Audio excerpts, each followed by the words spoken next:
Hi! Hello! Hi! Madlang people, mabuhay. Yan. Meron na naman po akong ituturo. Pero, itong content na to is for na-monetize lang sa in-stream ads. Dun sa may mga in-stream ads na po. Alam nyo ba? Alam nyo ba na ang inyong lingkod nga po ay monetize na sa in-stream ads? Ang galing nga kasi hindi na siya kailangang i-review ni Mamets yung aking account dahil pagka-set up ko, antimano, pag-upload ko ng long form video ay meron na agad siyang ads. Yun ang bagong update ni Lolo Mets.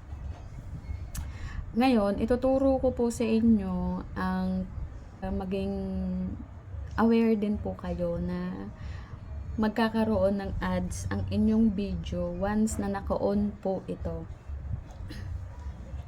Sabi nga nila, sharing is caring. Tara! Tara!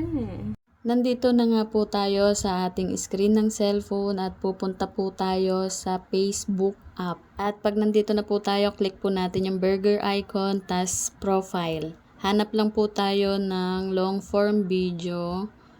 Then, click po natin yung see insights and ads.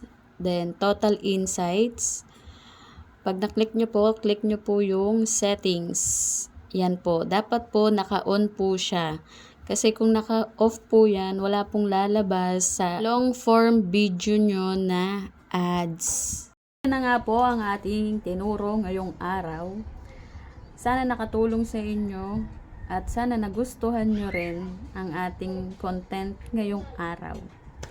At sa mga gusto na mga gantong content, wala tong sapilitan pero follow nyo ko. Bye.